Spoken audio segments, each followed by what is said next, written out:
Hello दोस्तों, स्वागत है आपका हमारे YouTube चैनल में। तो देखिए, चर्चा चल रही थी यूरोपीय वाणिज्य कंपनियों की, और यूरोपीय वाणिज्य कंपनियों में हमने चर्चा कर ली है। जो है सबसे पहले आए थे यूरोपीय वाणिज्य कंपनियों में पुर्तगाली, और पुर्तगालियों में जो है सबसे पहले व्यक्ति आए थे जिनका नाम था वास्को डिगामा। तो वास्को डिगामा कब आए थे? 1498 में, ठीक है। और भारत में जो है कहाँ पे, किस बंदरगाह में उतरे थे? कालीकट के बंदरगाह में, ठीक है। और किसने स्वागत किया था? जमोरिन ने। तो सबसे पहली कंपनी थी यानी पुर्तगाली जो भारत में आए, और उन्होंने पहले, यदि अब आ जाए कि पहली फैक्ट्री कहाँ पे स्थापित की पुर्तगालियों ने, तो क्या बताएंगे? कोचीन में। कब की थी? 1503 ईस्वी में। कब की थी? 1503 ईस्वी में, ठीक है। यदि आ जाए प्रथम पुर्तगाली वायसराय कौन था, तो क्या बताओगे? Francisco de Almeida. कौन थे? और जो 1505 में आए थे और 1509 तक रहे थे, ठीक है। यदि आ जाए पुर्तगाली साम्राज्य का वास्तविक संस्थापक किसे माना जाता है, तो अल्फांसो डी अल्बुकर्क को, जो 1509 में आए और 1515 तक रहे थे, ठीक है। और यही अल्फांसो डी अल्बुकर्क थे जिन्होंने 1510 में किसको जीत लिया था? गोवा को। किससे? से। जो आगे चल करके कोचीन की जगह गोवा जो है राजधानी भी बनेगी, व्यापारिक जो है पुर्तगाली, ठीक है। फिर हमने आपको बताया था कि अल्फांसो डी अल्बुकर्क ने जो है एक प्रथा यहाँ पे प्रचलित थी, कुप्रथा थी वो, जिसको अपने क्षेत्र में रोकने का प्रयास किया था, वो थी सती प्रथा, ठीक है। सती प्रथा को रोकने का प्रयास भी किया था। फिर इसके बाद जो है नन्नू दा कूना आए, और यही पुर्तगाली थी जो अपने साथ जो है तंबाकू की खेती, अनानास, आलू, काजू, ठीक है। और गोवा में क्या स्थापित किया था? Printing press. और एक कला भी लाए थे, गोथिक स्थापत्य कला भी दी। फिर दूसरी कंपनी कौन थी? डच। जो कब आए थे? 1602 ईस्वी में आए थे ना, डच ईस्ट इंडिया कंपनी, या हालैंड की, या इसी को नीदरलैंड की ईस्ट इंडिया कंपनी भी कहते हैं। और ये लोग जो है डच पराजित हो गए थे 1759 में। किस युद्ध में? बेदरा, ठीक है। और अंग्रेजों से पराजित हो गए थे, और फिर अपनी कंपनियां बेच करके ये जो है वापस चले गए थे, ठीक है। तीसरी कंपनी कौन थी? अंग्रेज। तो ईस्ट इंडिया कंपनी की स्थापना 31 दिसंबर 1600 को कहाँ पे हुई थी? लंदन में हुई थी। और उस समय महारानी कौन थी? ब्रिटेन की एलिजाबेथ टेलर प्रथम। और मुगल बादशाह कौन थे? अकबर। मुगल बादशाह अकबर थे, ठीक है। लेकिन 1603 में महारानी की मृत्यु हो गई थी। अगले जो राजा बने थे जेम्स प्रथम, और जेम्स प्रथम ने ही व्यापारी के अधिकार को निश्चित काल के लिए बढ़ा दिया था, और अपने राजदूत की हैसियत से किसको भेजा था? Captain Hawkins. तो सर्वप्रथम 1608 में कैप्टन हाकिंस आए थे ना। किस जहाज से आए थे? हेक्टर। और साथ में एक और जहाज था, रेड ड्रैगन। कहाँ पे उतरे थे? सूरत बंदरगाह में। और जहांगीर से मिलने आगरा गए थे। फारसी तुर्की के ज्ञाता थे, इंग्लिश के ज्ञाता थे। बात की उन्होंने, तो सूरत में उनको व्यापारिक कंपनी स्थापित करने की अनुमति मिल जाती है, लेकिन पुर्तगालियों के विरोध के कारण वापस ले ली गई। ये जहांगीर व्यक्तिगत रूप से प्रसन्न हुए थे, तो 400 का मनसब, जागीर और इंग्लिश खां की उपाधि भी प्रदान की। फिर यदि आ जाए दक्कन में अंग्रेजों ने पहली फैक्ट्री कहाँ पे, तो 1611 में मछली में, ठीक है। 1615 में कौन आया था? सर थॉमस रो, और उसको जो है व्यापारी के अधिकार मिल जाते हैं। फिर हमने आपको बताया था कि पहली प्रेसिडेंसी थी इनकी मद्रास। और मद्रास की स्थापना कब की गई थी? 1639 में। किसने की थी? फ्रांसिस ड्रे ने। किसने की थी? और यहीं पे एक किला बनवाया था, कौन सा? फोर्ट सेंट जॉर्ज किले का निर्माण करवाया था, ठीक है। फिर हमने आपको बताया था दूसरी प्रेसिडेंसी थी बम्बई, और बम्बई जो है अंग्रेजों को मिला था दहेज में। तो ब्रिटिश राजकुमार कौन थे? चार्ल्स द्वितीय। उनको 1661 में पुर्तगालियों ने अपनी राजकुमारी किसका? कैथरीन ब्रिगेंजा का विवाह किया था, और दहेज को में रूप में क्या दे दिया था? बम्बई का। लेकिन चार्ल्स द्वितीय ने 1668 में उस बम्बई को किसको दे दिया था? ब्रिटिश ईस्ट इंडिया कंपनी को 10 पाउंड के वार्षिक किराए। और इसी बम्बई के प्रथम गवर्नर बने थे गेरार्ड ऑंगियार। कब? 1669। इसीलिए गेरार्ड ऑंगियार को जो है आधुनिक बम्बई का क्या माना जाता है? आ जाए कलकत्ता के संस्थापक कौन थे? जाब चारनाथ। कौन थे? जिन्होंने जो है कोलिकाता, गोविंदपुर और सुतनाती 3 गांव को मिलाकर आधुनिक कलकत्ता की स्थापना। और बाद में कलकत्ता में एक किला बना था, फोर्ट विलियम किला, जिसके पहले गवर्नर बनाए गए थे सर चार्ल्स आयर वुड को बनाया गया। ठीक। फिर आप लोगों ने फर्रुखियर के समय फरमान भी पढ़ा था ना, 1715 में सर जॉन सरमैन के नेतृत्व में शिष्टमंडल आया था, उसमें एक चिकित्सक थे हैमिल्टन ना, उन्होंने गुप्त रोग से मुक्ति दिला दी थी। तो उसके बदले हैदराबाद, बंगाल और गुजरात के जो है नवाबों के नाम फरमान जारी हुआ। तो बंगाल के उस समय जो सूबेदार थे या नवाब कह सकते हैं, मुंशी कुली खान ने मानने से इनकार कर दिया था और स्वतंत्र बंगाल की स्थापना की। ठीक है, तो ये आप लोग पढ़ चुके हैं, पुर्तगाली पढ़ चुके हैं, डच पढ़ चुके हैं और अंग्रेजी। चौथी जो कंपनी थी वो कौन थे? डेनिश या डेनमार्क के थे, जो है इन्होंने जो है 1616 में अपनी कंपनी की स्थापना की थी। और कहाँ पे की थी? तो तंजौर के निकट ट्रांकेबोर में। कहाँ पे? तंजौर के ट्रांकेबोर में स्थापित की थी। फिर 1620 में इन्होंने तमिलनाडु में अपनी कंपनी की स्थापना की और फिर आगे चल करके जो है 1676 में इन्होंने सेहरामपुर पश्चिम बंगाल में भी स्थापना की। ठीक है, तो डेनिश कब आ रहे हैं? 1616 ईस्वी में। ठीक है, और कहाँ पे स्थापना कर रहे हैं पहली कंपनी? तो देखो, पहली कंपनी या पहली फैक्ट्री की स्थापना कर रहे हैं ट्रांकेबोर में।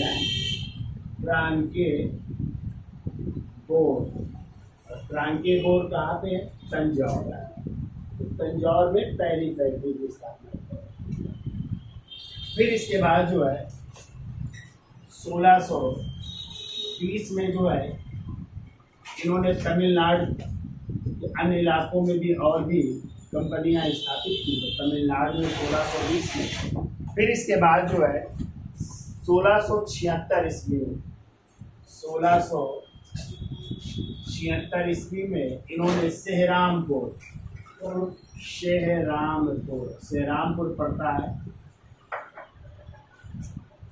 बंगाल में, उस समय का बंगाल। तो बंगाल में जो है 1676 में ये अपनी कंपनी स्थापना कर रहे हैं। और फिर जो है 1833 में जो है इस कंपनी का नाम हो जाता है डेनिश ईस्ट इंडिया कंपनी। क्या नाम था इसका? Danish east India company. Danish east India company. East India नाम इसलिए ज़्यादातर कंपनियों का रहा क्योंकि इसका मतलब होता है पूरा, पूर्वी भारत के साथ ये लोग क्या करने आए थे? व्यापार। इसलिए ज़्यादातर कंपनियों का नाम आप लोगों ने देखा होगा ईस्ट इंडिया कंपनी ही है। इसका मतलब होता है पूर्वी देशों के साथ व्यापार। और पूर्वी देशों में सबसे बड़ा जो प्रायद्वीप था वो क्या था? भारत। ठीक है, इसलिए इसका नाम ईस्ट इंडिया कंपनी ही था। तो डेनिश ईस्ट इंडिया कंपनी कर दिया गया। फिर इन्होंने जो है अंतिम रूप से जो है 1745 ईस्वी में 1745 ईस्वी में जो है डेनिश कंपनी को जो है किसको बेच दिया? अंग्रेजों को बेच दिया इन लोगों ने। ठीक है, अंग्रेजों को बेच करके जो है चले गए, बेच कर चले गए। तो ये 3-4 चीजें याद रखना, बाकी एक क्रम याद रखना है। तो कभी आ सकता है कि डेनिश किस क्रम में भारत आए थे, तो कौन सा क्रम इनका? चौथा। ठीक है, और फ्रांसीसियों का क्रम पांचवा हो जाएगा। ठीक है, तो ये याद रखिए। पहले नंबर में पुर्तगाली, दूसरे में डच, तीसरे में अंग्रेज, चौथे में। ठीक है, तो पहली कंपनी कहाँ पे स्थापित कर रहे हैं? ट्रांकेबोर, तंजौर में। फिर तमिलनाडु में 1620 में, 1676 में सेहरामपुर बंगाल में। इसका नाम क्या था? Danish east India company. और 1745 में अंतिम रूप से इन्होंने अपनी कंपनियों को किसको बेच दिया? अंग्रेजों को बेच दिया और वापस चले गए। अब इसके बाद जो है अगली कंपनी आ रही वो है फ्रांसीसी। कौन आ रहे हैं? और यही फ्रांसीसी कंपनी है। कभी आ सकता है कि इनमें से कौन एक सरकारी कंपनी थी, और आंसर होगा पुर्तगाली, डच, अंग्रेज, फ्रांसीसी। क्या मार के आओगे? फ्रांसीसी। ठीक है, तो ये एक क्या थी? सरकारी कंपनी थी। कैसे थी सरकारी, तो उसकी हम चर्चा करते हैं। तो इसका स्क्रीनशॉट ले लो, फिर आगे चलते हैं। तो देखिए अगली कंपनी, यानी यदि आ जाए किस क्रम में? 5वें क्रम में। कौन सी कंपनी थी? फ्रांसीसी थी। ठीक है, तो देखो फ्रांसीसी ईस्ट इंडिया कंपनी जब स्थापना हुई थी तो उस समय जो है फ्रांस के सम्राट थे, फ्रांस के सम्राट थे, और इन सम्राट का नाम था लुई 14वें। क्या नाम था? लुई 14वें। ठीक है, और लुई 14वें का जो है साम्राज्य कई युगांतरकारी घटनाओं के लिए भी जाना जाता है। तो इन्हीं के समय जो है इन्हीं फ्रांस के सम्राट के जो है मंत्री थे, और उन मंत्री का नाम था कार्लबर्ट, नाम था कार्लबर्ट। और इन्हीं मंत्री द्वारा जो है 1664 ईस्वी में 1664 ईस्वी में फ्रांसीसी ईस्ट इंडिया कंपनी की स्थापना की गई, जिसका नाम था, उस नाम भी याद रखिएगा, उसका नाम था company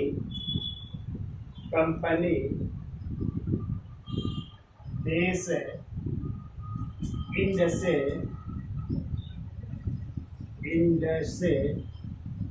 ओरिएंटलनेस,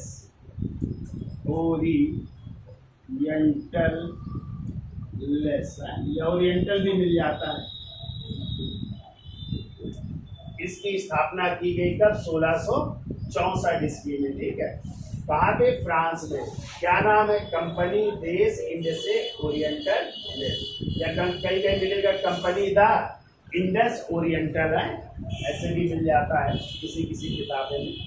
company the Indus oriental मिल जाता है, तो दोनों याद रखिएगा, ये भी सही है।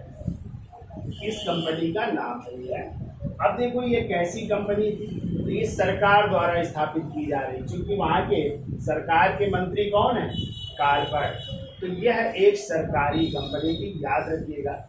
यानी फ्रांसीसी कैसी थी? एक सरकारी कंपनी। ठीक है, और पूछा जाता है इनमें से कौन एक सरकारी कंपनी है, तो आप 4 आंसर होंगे, तो आपको क्या बनाना पड़ेगा? फ्रांसीसी कैसी कंपनी थी?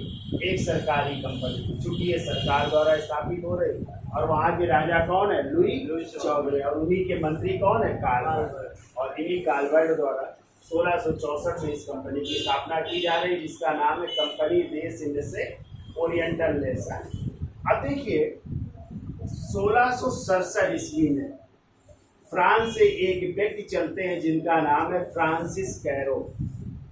फ्रांसिस कैरो है, ये 1667 में जो है वहाँ से चलते हैं, और इनके साथ जो है एक और व्यक्ति आते हैं जो इस्पान का निवासी था। इस्पान कहते ईरान को है, ईरान के निवासी थे, और इनका नाम था मस्कारा। मस्कारा भी इनके साथ आए थे। ये दोनों लोग आ रहे हैं, कुछ और भी इनके साथ सैनिक भी थे, क्योंकि समुद्री लुटेरे भी होते, लेकिन ये वहाँ की सरकार द्वारा भेजे जा रहे हैं। ठीक है, कौन? फ्रांसिस कैरो के नेतृत्व में अभियान चला रहा है, और जो है इन्होंने 1668 में पहुँच रहे हैं, और 1668 में यदि आ जाए पहली फ्रांसीसी कंपनी कौन सी है जो भारत में स्थापित हो रही, तो 1668 में फ्रांसीसी कंपनी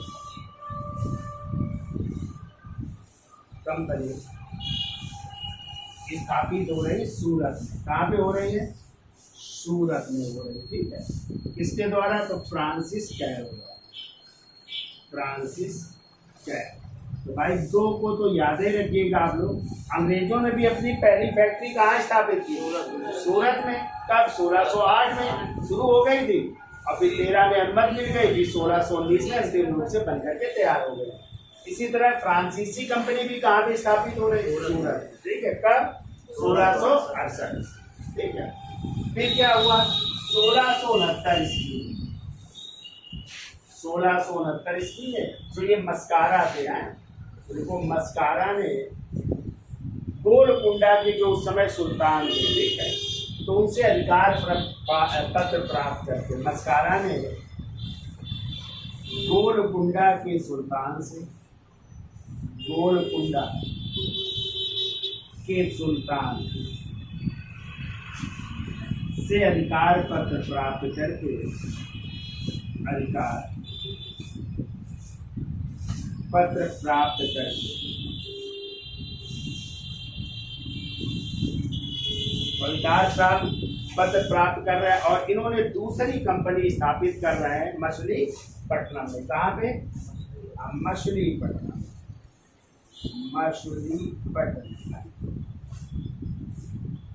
मछलीपट्टनम में दूसरी फैक्ट्री स्थापित की जा रही है। दूसरी फैक्ट्री, पहली फैक्ट्री कहाँ पे स्थापित की गई? सूरत में, और दूसरी फैक्ट्री स्थापित की जा रही मछलीपट्टनम में, ठीक है। किसके द्वारा? मस्कारा ने, कहा के सुल्तान से? गोलकुंडा के सुल्तान से जो है एक फरमान प्राप्त किया, अधिकार पत्र प्राप्त किया और मछलीपट्टनम में दूसरी फैक्ट्री स्थापित।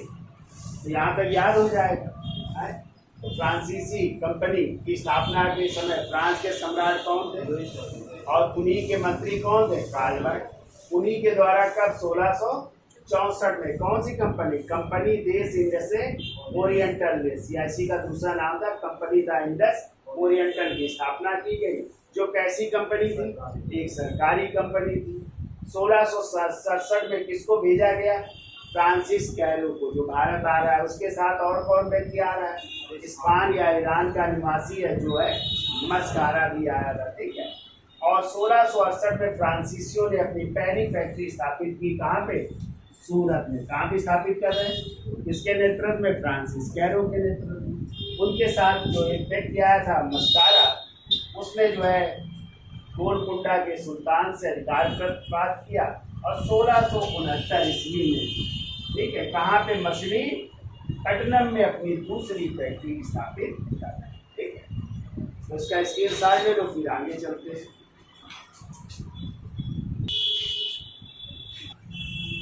अब देखिए, तो इन्होंने 1669 में कहा कि मछलीपट्टनम में अपनी कंपनी की स्थापना कर। अब इसके बाद जो है 1672 ईस्वी में, 1672 ईस्वी में फ्रांसीसियों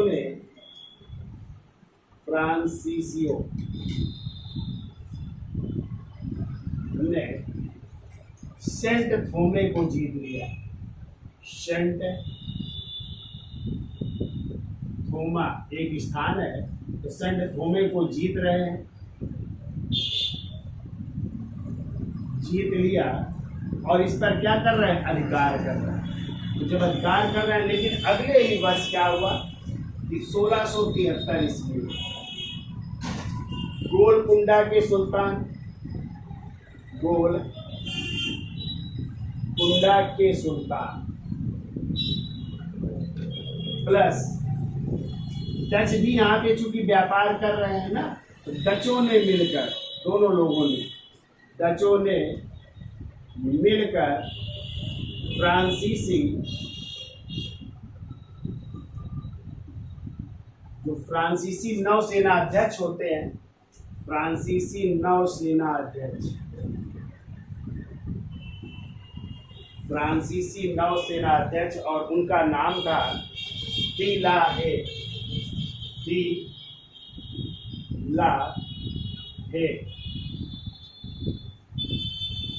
को पराजित कर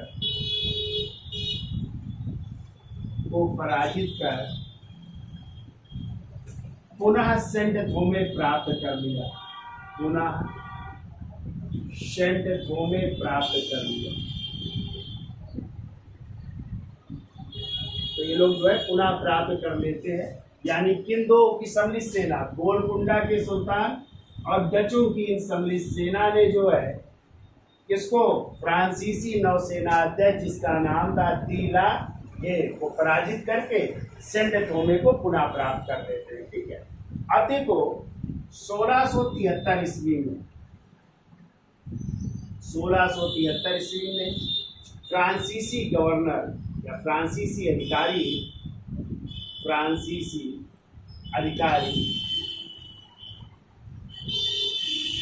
जिसका नाम था फ्रैंक मार्टिन, या फ्रांसिस मार्टिन भी कह सकते हैं, फ्रांसिस मार्टिन या फ्रैंक मार्टिन भी कहते हैं, दो नाम है, दोनों याद रखिएगा। फ्रांसिस मार्टिन ने अधिकार कर लिया पांडिचेरी में। कहाँ पे अधिकार कर रहे हैं? पांडिचेरी पर अधिकार, पांडिचेरी पर अधिकार कर रहे हैं। और अधिकार करने के बाद जो है पांडिचेरी में एक किला बनवा रहे हैं, और उसी किले का नाम है फोर्ट लुई। कौन सा? फोर्ट लुई नामक किले का निर्माण करवाया। तो कहीं कहीं फोर्ट लुई मिलेगा, कहीं कहीं पोर्ट लुई भी मिल जाता है, तो दोनों याद रखिएगा। फोर्ट लुई या फोर्ट लुई नामक किले का निर्माण करवाया। ठीक है, किले का निर्माण करवाया। तो किसने करवाया? फ्रांसिस मार्टिन ने। तो कभी कभी क्वेश्चन आ जाता है कि पांडिचेरी के संस्थापक कौन है? क्या मारोगे आप लोग? फ्रांसिस मार्टिन को जो है पांडिचेरी का संस्थापक माना जाता है। और आपको पता है कि पांडिचेरी, माहे, कराईकाल ये बस्तियां किसके कब्जे में थी? तो भारत आज़ाद हो गया था 47 में, लेकिन आपको पता है जब फ्रांसीसियों से फिर समझौता हुआ 1954 में, तब पांडिचेरी, माहे, कराईकाल ये बस्तियां प्राप्त हुई थी भारतीयों को। ठीक है, भारत सरकार को। तो यहाँ पे किसका कब्जा है? फ्रांसीसियों का कब्जा था। ठीक है, अब इसके बाद जो है आगे चल करके जो है इन्होंने जो है स्थापना कर रहे हैं कुछ अपनी व्यापारिक बस्तियां। तो देखो, फ्रांसीसियों ने 1721 ईस्वी में मॉरिशस, कहाँ पे अधिकार कर रहे हैं? मॉरिशस में। ठीक है, मॉरिशस में अधिकार कर रहे हैं 1721 में। फिर 1724 में इनका अधिकार हो रहा है मालाबार में। मालाबार तक आप लोग जानते हैं कहाँ पे पड़ेगा? केरल में। ठीक है, तो मालाबार में स्थित माहे कहाँ पे अधिकार कर रहा है? माहे पर अधिकार कर रहा है। ठीक है, कब? 1724 में। फिर 1739 में इन्होंने अधिकार कर लिया कराई काल में। कराई काल, जैसे को कार्यकाल भी कहते हैं। और ये कराई काल आज कहाँ पड़ेगा? तमिलनाडु में पड़ेगा। ठीक है, तो यहाँ पर भी अधिकार कर लेते हैं। तो आज भी एक क्वेश्चन बनता है, यदि आ जाए कि पांडिचेरी जो है, जो आज केंद्र शासित प्रदेश है, पांडिचेरी कितने राज्यों में और कितने क्षेत्रों में स्थित है? तो आप लोग याद रखिएगा, पांडिचेरी 3 राज्यों में है। ठीक है, जैसे एक स्वयं पांडिचेरी, और दूसरा कराईकाल। तो 3 राज्यों में और 4 क्षेत्रों में फैला हुआ है पांडिचेरी। तो देखो, क्षेत्र तो 2 हो गए, लेकिन ये दोनों क्षेत्र हैं कहाँ पे? तमिलनाडु में। कहाँ पे पड़ेंगे दोनों? यानी पांडिचेरी भी, जो मेन पांडिचेरी वो तमिलनाडु में पड़ेगा, कराईकाल भी पड़ेगा तमिलनाडु में। तीसरा क्षेत्र जो अभी हम लिख रहे हैं माहे, ये नहीं है माहे, तो माहे आज कहाँ पे है? माहे आज है केरल में। कहाँ पे है?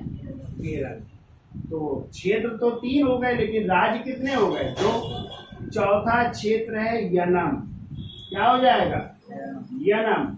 और यनम आज पड़ेगा आंध्र प्रदेश में पड़ेगा। ठीक है, तो इस तरह यदि आ जाए पांडिचेरी कितने राज्यों में है और कितने क्षेत्रों में फैला हुआ है, तो आप राज्य बताओगे 3 राज्यों में पांडिचेरी है। कहाँ? तमिलनाडु, केरल और आंध्र प्रदेश। और यदि आ जाए कितने क्षेत्रों में फैला है पांडिचेरी? 4। एक मेन पांडिचेरी, दूसरा कराईकाल, तीसरा माहे और चौथा। ठीक है, आज आपको पांडिचेरी घूमने जाना हो तो कितने राज्यों जाने पड़ेंगे? 3 राज्य और 4 क्षेत्रों में घूमना पड़ेगा, तब कहोगे हम पूरा पांडिचेरी। ठीक है, पांडिचेरी ऐसे विभक्त है आज भी। ठीक है, केंद्र शासित प्रदेश है ना पांडिचेरी, तो याद रखना। कई बार क्वेश्चन आ चुका है कितने राज्यों में है कितने क्षेत्रों में, यहाँ आ सकता है पांडिचेरी में क्या क्या क्षेत्र आते हैं, तो 4 जहाँ पे हो विकल्प उसको मारिएगा आपको, ठीक है। तो कहाँ कहाँ अधिकार कर रहे हैं, देखो 1721 में मॉरिशस में, 1724 में मालाबार में स्थित है माहे में, और 1739 में कराईकाल या इसी को कारिकाल भी कहते हैं, वहाँ पे इनका अधिकार हो रहा है, ठीक है। फिर देखिए अब ये लोग जो है 1674 ईस्वी में, 1674 ईस्वी में उस समय बंगाल के सूबेदार थे, बंगाल के सूबेदार, और बंगाल के सूबेदार थे औरंगजेब के मामा, और औरंगजेब के मामा का क्या नाम था, शाइस्ता था, क्या नाम था। और हमने इनके बारे में कहानी पढ़ाई थी कि जो है जब शिवाजी के विरुद्ध अफजल खां नहीं थे, अफजल खां का नाम सुना है, बीजापुर का था ना सेनापति, तो उसको भेजा गया था 1659 में, तो प्रतापगढ़ के जंगल में, ठीक है, शिवाजी ने अपने बगनके से मार दिया था। तो फिर इसके बाद जो है 1660 में औरंगजेब ने अपने मामा शाइस्ता खां को दक्कन का सूबेदार बनाया था, लेकिन 1663 में शिवाजी ने उनके महल रात पे आक्रमण कर दिया था ना, और उसका अंगूठा काट लिया था। तब जो है औरंगजेब ने अपने मामा शाइस्ता खां को कहाँ का सूबेदार बनाकर भेज दिया था, बंगाल का, कहाँ का, और फिर वहाँ मराठों के विरुद्ध भेजा था जय सिंह, और जय सिंह ने कौन सी संधि करनी पड़ी थी, पुरंदर की संधि, पुरंदर का किला घेर लिया था ना, तो शिवाजी को 22 जून 1665 को पुरंदर में। तो इस समय बंगाल के सूबेदार कौन है, शाइस्ता खां, जो किसके मामा है, औरंगजेब, ठीक है। तो इन्हीं शाइस्ता खां ने जो है फ्रांसीसियों को एक बस्ती दी बंगाल में, तो एक बस्ती फ्रांसीसियों को मिल रही है, फ्रांसीसी बस्ती प्राप्त हो रही है, और इसी फ्रांसीसी बस्ती का नाम था चंद्रनगर। क्या नाम था, चंद्रनगर प्राप्त कर रहे हैं किसने, बंगाल के सूबेदार शाइस्ता खां से। कौन प्राप्त कर रहा है, फ्रांसीसी प्राप्त कर रहे हैं, ठीक है। और यही जो है आगे चल करके हमने आपको प्लासी का युद्ध बताया है ना, तो प्लासी का युद्ध का कारण यही चंद्रनगर की बस्ती थी। अंग्रेजों ने इन्हीं फ्रांसीसी बस्ती चंद्रनगर पर आक्रमण कर दिया था, किसने, लॉर्ड क्लाइव और वाटसन ने, ठीक है। इसीलिए जो है क्या हो गए थे, फ्रांसीसी नाराज हो गए थे, और उस समय बंगाल का नवाब कौन था, सिराजुद्दौला, वो भी नाराज हो गया था, और ये युद्ध का कारण भी बना था, ठीक है, बंगाल के नवाब सिराजुद्दौला की, तो वो भी आप लोग पढ़ चुके। अब देखिए ये तो बस्तियां थी फ्रांसीसियों की, लेकिन उसी समय जो है युद्ध छिड़ जाता है फ्रांसीसियों और अंग्रेजों के बीच। चूंकि यूरोप में भी युद्ध छिड़ गया, तो भारत में भी इनके बीच युद्ध छिड़ जाता है। तो ये युद्ध जो है नाम तो जाना जाता है कर्नाटक के युद्ध के नाम से, पहला कर्नाटक युद्ध, द्वितीय कर्नाटक युद्ध और तृतीय कर्नाटक युद्ध के नाम से। लेकिन ये जो है कर्नाटक और हैदराबाद की गद्दी को लेकर के संघर्ष हुआ। एक का साथ दिया फ्रांसीसियों ने और एक का साथ दिया अंग्रेजों ने, ठीक है। और अंत में ये युद्ध जो है यदि आ जाए कि जो 3 कर्नाटक युद्ध लड़े गए हैं वो किसके किसके बीच लड़े गए, तो आपको बताएंगे अंग्रेजों और फ्रांसीसियों को। जबकि किस गद्दी को लेकर के ये अधिकार था, कर्नाटक की गद्दी को लेकर के और हैदराबाद की गद्दी को लेकर के, क्योंकि उसी समय हैदराबाद के जो निजामुल मुल्क थे उनकी मृत्यु हुई थी, तो उनके पुत्र और भतीजे के बीच गद्दी के लिए संघर्ष हो गया। और दूसरी तरफ कर्नाटक के जो नवाब, उनकी मृत्यु हुई दोस्त अली की, तो उनके बेटे अनवरुद्दीन थे और उनके दामाद थे चांदा साहब, तो उनके बीच गद्दी के लिए संघर्ष हुआ था, ठीक है। तो ये युद्ध जो है तीनों कर्नाटक युद्ध किसके किसके बीच हुए, अंग्रेजों और फ्रांसीसियों के बीच। और अंत में कहते हैं कि जनवरी 1760 में वांडीवास का युद्ध हुआ। कौन सा, और उसी वांडीवास के युद्ध में अंग्रेजों ने फ्रांसीसी जो अधिकारी थे लाली के नेतृत्व में सेना थी उनको पराजित किया, और अंतिम रूप से जो है फ्रांसीसी भारत से क्या हो जाए, पराजित हो रहे हैं। लेकिन एक संधि हुई 1763 में, चूंकि यूरोप में भी युद्ध चल रहा था अंग्रेजों और फ्रांसीसियों के बीच, तो 1763 में संधि हो रही है, पेरिस की संधि। कौन सी, और उसी संधि द्वारा तीसरा आंग्ल जो कर्नाटक युद्ध होगा वो समाप्त हो जाएगा और एक दूसरे के विजित प्रदेश वापस कर दिए जाएंगे, ठीक है। तो ये घटना थी। तो 3 कर्नाटक युद्ध कब कब हुए, उनको हम लिखा देते हैं और किस संधि द्वारा समाप्त हुए उनको भी लिखा देते हैं। ठीक है, तो इसका स्क्रीनशॉट ले लो, फिर आगे चलते हैं। तो देखिए, प्रथम कर्नाटक युद्ध हुआ था 1746 से 1748। इस युद्ध को और नाम से भी जानते हैं, अभी आया था एग्जाम में कि सेंट थोमे का युद्ध किसके किसके बीच हुआ था। ठीक है, तो अंग्रेजों और फ्रांसीसियों के बीच। और इसी प्रथम जो कर्नाटक युद्ध है, इसी को किस नाम से जानते हैं, यानी अन्य नाम भी लिख लीजिएगा इस युद्ध का। अन्य नाम है, इसे सेंट थोमे का युद्ध भी कहते हैं, सेंट थोमे का युद्ध। और इसी का एक और नाम है, इसे अडयार का युद्ध भी कहते हैं, अडयार का युद्ध।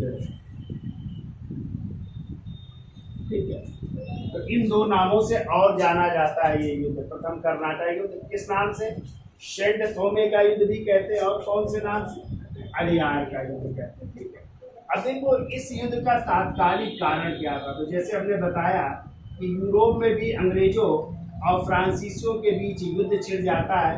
ऑस्ट्रिया के जो राजा थे उनकी मृत्यु होती है, तो उत्तराधिकार का वहाँ पे युद्ध छिड़ गया। तो उसी में जो है 7-1 का देते हैं फ्रांसीसी, 1 का अंग्रेज।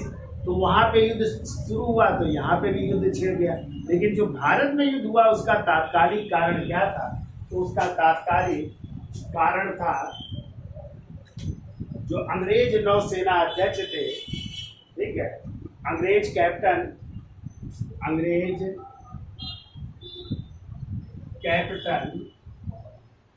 जिनका नाम था बर्टन। ठीक है, उनका नाम था बर्टन, या बार्नेट भी मिलता है, बार्नेट द्वारा कुछ फ्रांसीसी जहाजों पर कब्जा करना। कुछ फ्रांसीसी जहाजों पर अधिकार, जहाजों पर अधिकार, यानी ये जो अंग्रेज कैप्टन है जिसका नाम है बार्नेट, उसने क्या किया, कुछ फ्रांसीसी जहाजों पर क्या कर लिया, अधिकार कर लिया। ठीक है, और दूसरा हमने आपको बताया, एक तो ये कारण भारत में था, दूसरा था ऑस्ट्रिया में उत्तराधिकार का युद्ध। ऑस्ट्रिया जिसकी राजधानी क्या है, ऑस्ट्रिया की राजधानी वियना है ना। हाँ, तो ऑस्ट्रिया के उत्तराधिकार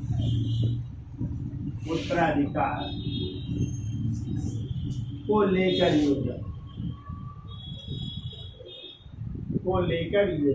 तो वहां पे भी युद्ध छिड़ जाता है। किसके किसके बीच, अंग्रेज और फ्रांसीसियों के बीच, उत्तराधिकार के बीच। तो ये 2 कारण थे, वहां पे वो कारण था और यहाँ पे ये कारण था।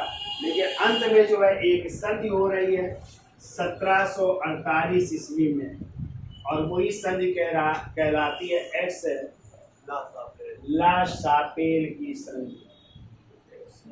एक्स ला शापेल की संधि द्वारा ये युद्ध समाप्त हो जाता है। संधि द्वारा युद्ध समाप्त। ठीक है, तो दोनों चीज समझ में आ गई, यानी युद्ध का कारण ये 2 घटनाएं थी और समाप्ति फिर किस संधि द्वारा हो रही है, ऐसे ही ला शापेल की संधि हो रही। कब हो रही, 1748 में। और इस संधि द्वारा जो है प्रथम कर्नाटक युद्ध क्या हो जाता है, समाप्त हो जाता है। ठीक है, क्लियर। तो कहते हैं ऑस्ट्रिया की जो है रानी थी मेरिया, या क्या नाम है उनका, मेरिया पेशा, उनकी मृत्यु हो गई थी। तो उनमें उत्तराधिकार का बच्चों के भी युद्ध छिड़ गया था, तो साथ दिया था, ऐसा कुछ कहानी थी। फिर देखिए द्वितीय कर्नाटक युद्ध थोड़े दिन ही रुके, तुरंत शुरू हो जाता है द्वितीय कर्नाटक युद्ध। द्वितीय कर्नाटक युद्ध, और द्वितीय कर्नाटक युद्ध कब हो रहा है, तो ये हो रहा है 1749 से 54 तक, मतलब 1 साल बाद ही शुरू हो गया। 1749 से 1754 के बीच ये युद्ध हो रहा है। ठीक है, और हमने बताया इस युद्ध का कारण क्या था। इस युद्ध का कारण था हैदराबाद की गद्दी हैदराबाद की गद्दी के लिए संघर्ष, गद्दी के लिए संघर्ष। क्योंकि हैदराबाद के जो नवाब थे, नवाब का तो नाम सुना है ना, हैदराबाद के संस्थापक कौन थे? निजामुल मुल्क चिलकली। हाँ, तो उनकी मृत्यु होती है इसी समय, ठीक है। तो उनके बेटे नासिर जंग और भतीजे मुजफ्फर जंग के बीच गद्दी के लिए संघर्ष हुआ। एक का साथ दिया अंग्रेजों ने और एक का साथ दिया फ्रांसीसियों ने, ठीक है। तो ये युद्ध उनके बीच ना होकर के मुख्यतः अंग्रेजों और फ्रांसीसियों के बीच। और दूसरा कारण था एक और, कर्नाटक की गद्दी के लिए संघर्ष, कर्नाटक की गद्दी के लिए संघर्ष। तो कर्नाटक की गद्दी में कौन दावेदार थे? तो कर्नाटक के जो नवाब थे उस समय उनका नाम था दोस्त अली। क्या नाम था? हाँ, तो इनकी भी इसी समय मृत्यु हो रही दोस्त अली की। तो दोस्त अली के जो है बेटे थे, यानी इनके पुत्र थे, उनका नाम था अनवरुद्दीन। अनवरुद्दीन, चलो अभी लिखा देंगे डिटेल में। और इनके दामाद भी थे, और इनके दामाद का नाम था चांदा शाह। चांदा शाह नाम था, ठीक है।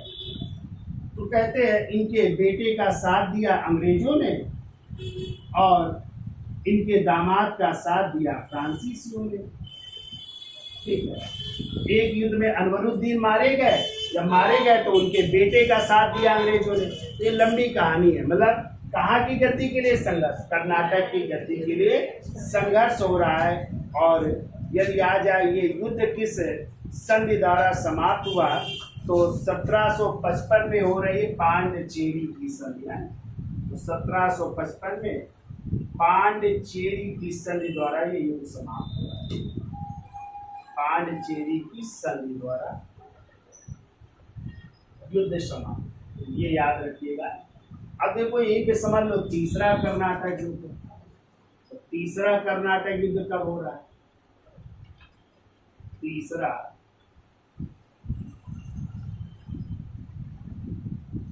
कर्नाटक युद्ध हो रहा है, ठीक है। और ये भी थोड़े दिन बाद ही शुरू हो गया। 1757 में शुरू हुआ, 1757 में शुरू हुआ और कब तक?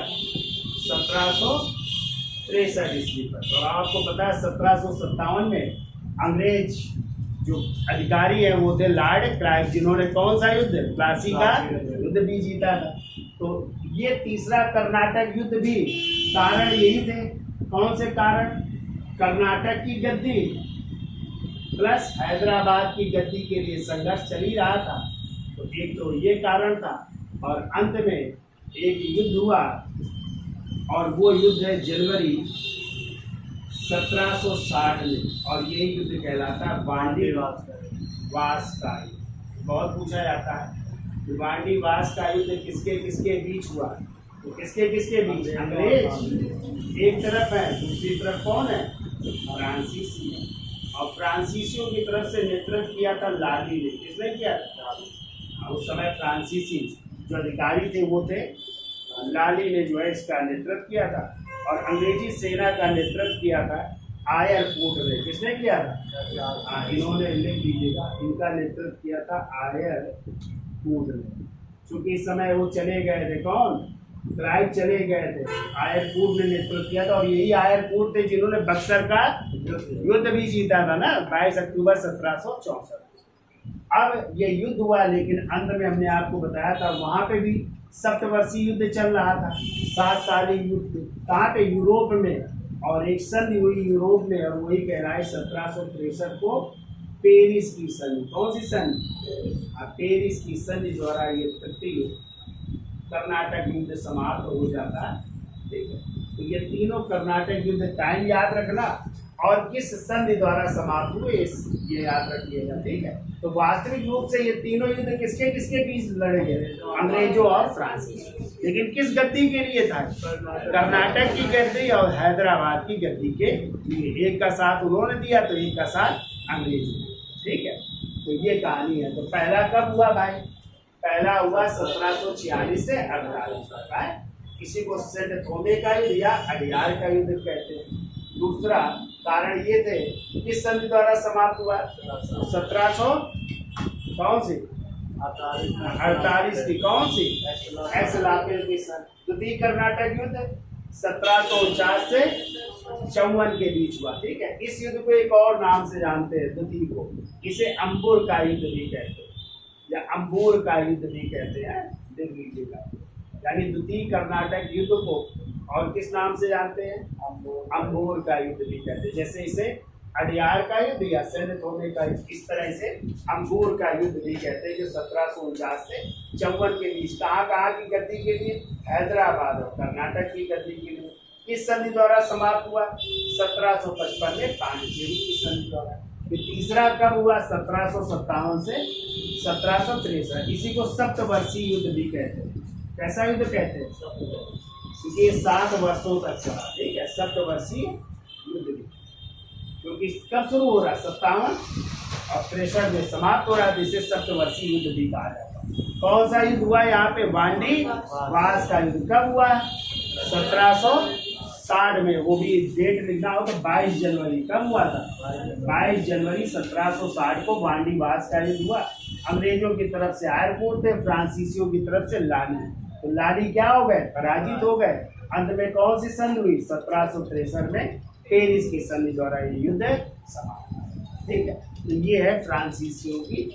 ठीक है, तो आज के लिए इतना रखते हैं। धन्यवाद।